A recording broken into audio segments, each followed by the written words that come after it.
السلام علیکم viewers, welcome to میرا نالج ٹیوب یوٹیوب چینل۔ حضور اکرم محمد مصطفیٰ صلی اللہ علیہ وآلہ وسلم کے اجداد کے حوالے سے مختلف ویڈیوز آپ کے سامنے پیش کی جا رہی ہیں۔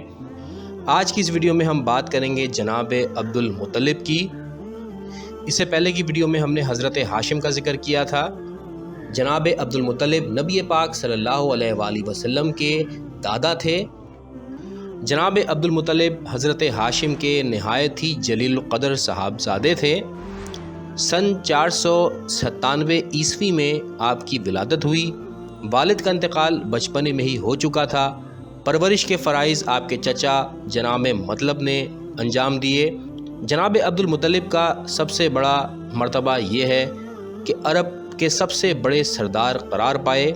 آپ کی والدہ گرامی کا نام جناب سلمہ تھا، جو عرب کے شریف اور عظیم قبیلے سے تعلق رکھتی تھیں۔ ابن حشام کا کہنا ہے کہ وہ وقار خاندانی کی وجہ سے اپنے نکاح کو اس شرط سے مشروط کرتی تھیں کہ جب چاہیں گی گھر چلی جائیں گی۔ علامہ حلبی کا کہنا ہے کہ وہ یہ شرط بھی لگاتی کہ تولید کے موقع پر اپنے میکے میں رہیں گی۔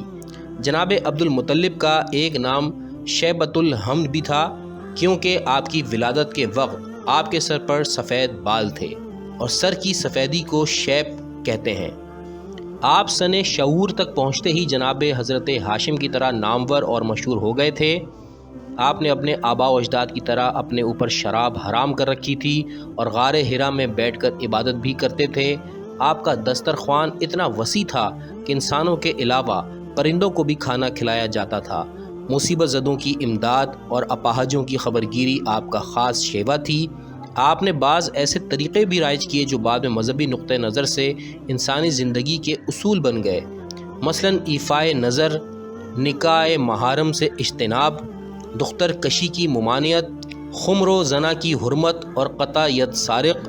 عبد المطلب کا یہ عظیم کارنامہ بھی ہے کہ انہوں نے چاہے زمزم کو، جو کہ کافی عرصے سے بند ہو چکا تھا، اسے پھر سے کھدوا کر جاری کیا تھا۔ آپ کے عہد کا ایک اہم واقعہ خانہ کعبہ پر لشکر کشی بھی ہے۔ مورخین کا کہنا ہے کہ ابرہہ الاشرم، جو کہ یمن کا عیسائی بادشاہ تھا، اس میں مذہبی تعصب بے حد تھا۔ وہ خانہ کعبہ کی عظمت اور حرمت دیکھ کر آتش حسد سے بھڑک اٹھا اور خانہ کعبہ کے وقار کو گھٹانے کے لیے مقام صنعاء میں اس نے ایک عظیم الشان گرجا گھر بنوایا، مگر اس کی لوگوں کی نظر میں خانہ کعبہ والی عزت پیدا نہ ہو سکی، تو ابرہہ نے کعبہ کو نعوذ باللہ ڈھانے کا فیصلہ کیا اور اسود بن مقصود حبشی کی زیر سرکردگی ایک عظیم الشان لشکر مکے کی طرف روانہ کر دیا۔ قریش، کنانہ، خزاعہ اور حزیل پہلے تو لڑنے کے لیے تیار ہوئے، لیکن لشکر کی کثرت دیکھ کر ہمت ہار بیٹھے اور مکے کی پہاڑیوں میں اہل و عیال سمیت جا چھپے۔ البتہ عبد المطلب اپنے چند ساتھیوں سمیت خانہ کعبہ کے دروازے میں جا کر کھڑے ہوئے اور دعا کی، مالک تیرا گھر ہے اور صرف تو ہی بچانے والا ہے۔ اسی دوران میں ابرہہ کے لشکر کے سردار نے مکے والوں کے کھیت سے مویشی پکڑے، جن میں عبد المطلب کے 200 اونٹ بھی تھے۔ الغرض ابرہہ نے حنات حمیری کو مکے والوں کے پاس بھیجا اور کہا، ہم تم سے لڑنے نہیں آئے، ہمارا ارادہ صرف کعبہ ڈھانے کا ہے۔